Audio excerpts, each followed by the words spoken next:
তাহলে জামায়াতে ইসলামী কিভাবে জানে যে কে বেহেশতে যাবে কে যাবে না?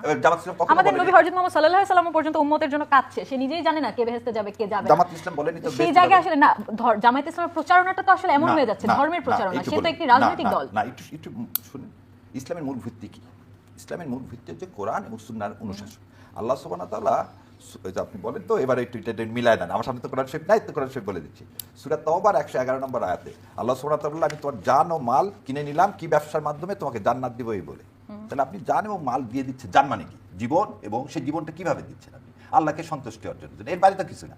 তো বাংলাদেশ জামাত ইসলাম কি বলতেছে? কোরআনের অনুশাসন চাই, সৎ লোকের শাসন ব্যবস্থা। এখন আপনি যদি এটা বলেন যে জামাত ইসলাম এই কথাটা বলতেছে, এটা আপনি মানবেন কি মানবেন না? আমি যদি রাষ্ট্র ক্ষমতায় জামাত ইসলাম যাই, তাহলে কি রাতারাতি আমরা সবকিছু হয়ে যাবে?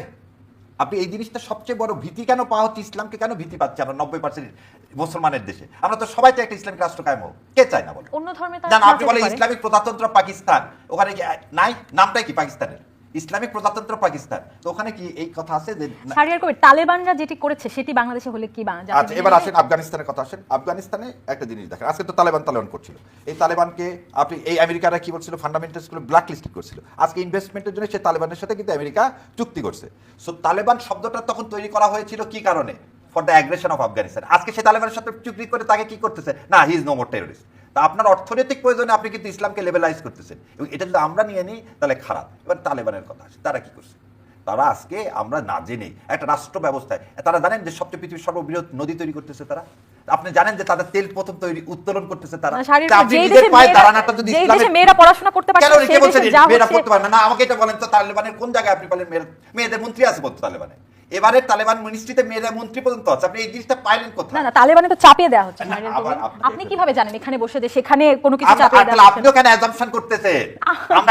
আমি অ্যাজাম্পশন করছি না, আমাদের ইসলামটা আপনাকে জানাচ্ছি। আমাদের ইসলামটা হতে হবে আমাদের দেশের কালচার অনুযায়ী।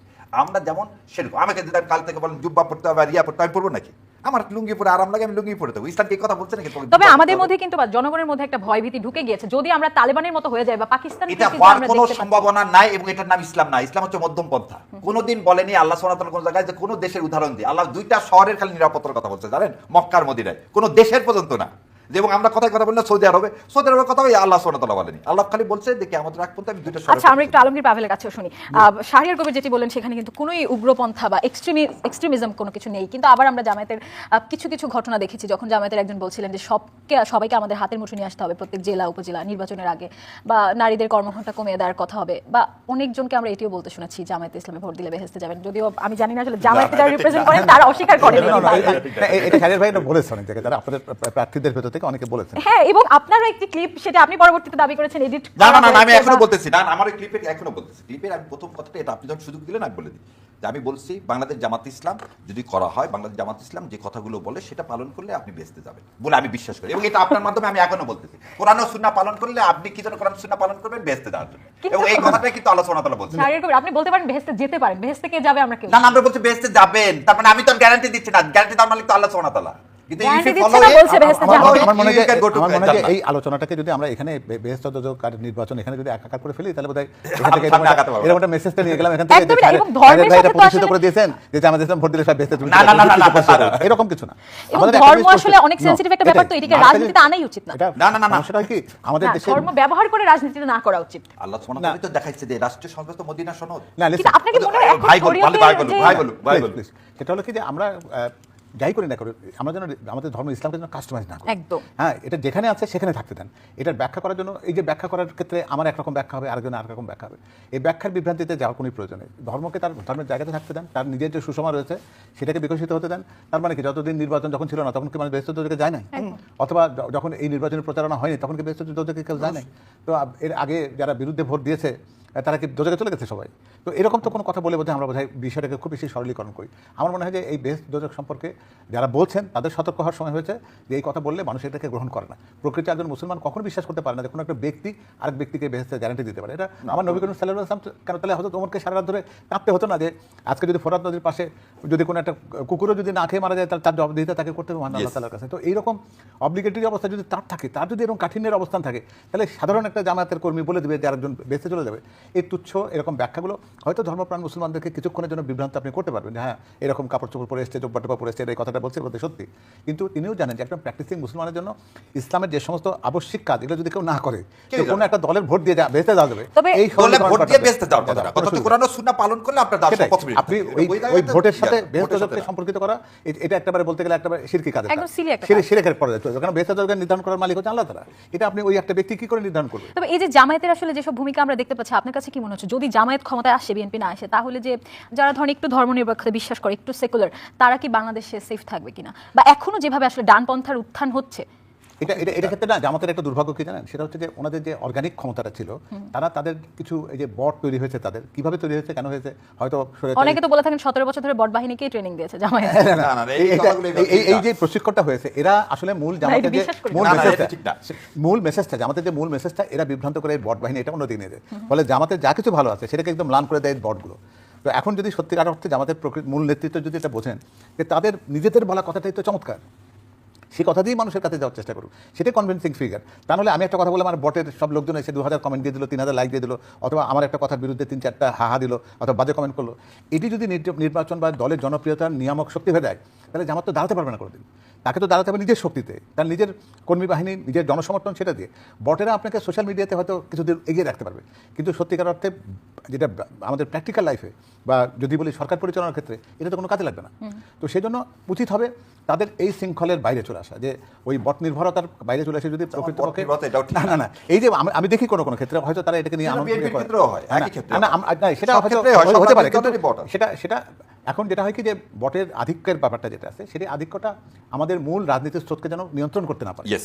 এই জায়গাতে কিন্তু সবারই সবারই সতর্ক হওয়া দরকার, কারণ এ তো ফ্র্যাঙ্কেনস্টাইন, এ তো পরে আপনাকে গ্রাস করবে, আপনাকে গিলে খাবে। তো আমার মনে হয় যে জামাতের বোধহয় এখন বোধহয় তারাও নিজেরা বুঝছেন যে এই ব্যাপারটা ঠিক না। হ্যাঁ, স্বৈরাচার বিরোধী যখন আন্দোলন আমরা করেছি, তখন আমাদের দেশের বাইরে থেকে এই প্রচারণা চালাতে হয়েছে, সেটা ঠিক আছে। কিন্তু এখন গণতান্ত্রিক যে বাতাবরণটা তৈরি হয়েছে, সেখানে আমাদের নিজস্ব সক্রিয় শক্তিটাকে কাজে লাগাতে হবে, অন্য কিছু না। আর আপনি যে কথাটা বলছিলেন, হ্যাঁ, এই আতঙ্কটা আসলে মানুষের মধ্যে আছে।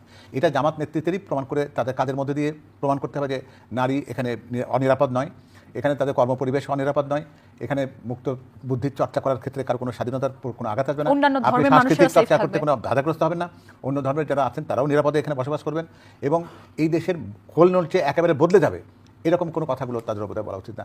আমার মনে হয় যে বাংলাদেশের জন্য সবচেয়ে সুইটেবল হচ্ছে একটা মধ্যবর্তী একটা গণতান্ত্রিক বিকাশের যে ধারা, সেটার মধ্যে দিয়ে কিন্তু বাংলাদেশ একেবারে বলতে পারেন যে যুগ যুগ ধরে কিন্তু এইভাবে চলে এসছে। বাংলাদেশ কখনো কোনো সময় এক্সট্রিম রাইটিস্টকে কখনো পছন্দ করেনি, আর লেফটিস্টদেরকে কখনো তারা জায়গায় দেয়নি।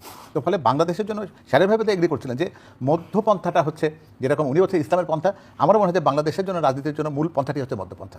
এখান থেকে ডেভিয়েট করলে কোনো রাজনৈতিক দল থেকেও ডেভিয়েট করলে আমরা টিকবো না, কিন্তু কেউ সেটা টিকতে মধ্যম পারবে না। অবস্থা। সেটা মধ্যপন্থাটা কোনোটাই ভালো না। কোনোটাই কোনো দিকের জন্য ভালো না। তো সেজন্য দিন শেষে আমাদের প্রত্যেকেরই একটা জায়গাতে আসা উচিত।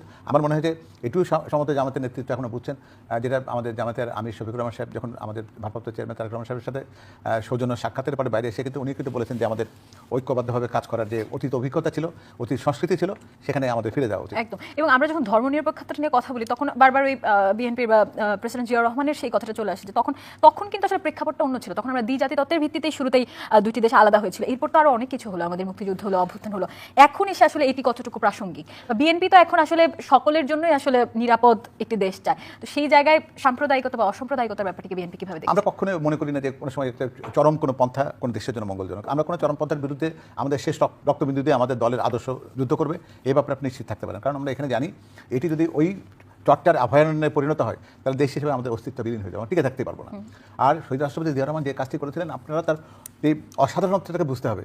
প্রকৃতপক্ষে একেবারে পুরোপুরি একটা বাম সংস্কৃতির বাংলাদেশ ছিল তখন, এবং ভারতেরও যে আমাদের যে সংশ্লিষ্ট পশ্চিমবঙ্গের যে সংস্কৃতি ছিল, সেখানে হঠাৎ করে সে বাংলাদেশি জাতীয়তাবাদের কথা বলার মতো সাহস, এটা কিন্তু যে বাংলাদেশকে একীভূত করবার জন্য একমাত্র শব্দ হতে পারে, সেই শব্দের মধ্যে এত চমৎকার শব্দ কিন্তু তখন আমরা খুঁজে পাইনি। এর সাথে সাথে উনি কী করেছেন, সংবিধান বিসমিল্লাহির রহমানির রহিম সংযুক্ত করেছেন। এর চাইতে সাহসিকতার কাজ কিন্তু তখন হতে পারে না। এবং মহান আল্লাহর প্রতি সকল কাজে অবিচল আস্থা এবং বিশ্বাস, সেটি হবে সকল কাজের ভিত্তি। এই এত বড় কথা বলার মতো সাহসের মধ্যে দিয়ে উনি কিন্তু বুঝেছিলেন যে উনি রিপ্রেজেন্ট করেন এমন একটা শক্তিকে, যে শক্তি শুধুমাত্র ইসলামিক যে শক্তি সেটা যেরকম, একই সাথে সাথে উনি কিন্তু গণতান্ত্রিক বিশ্বাসকেও প্রতিষ্ঠিত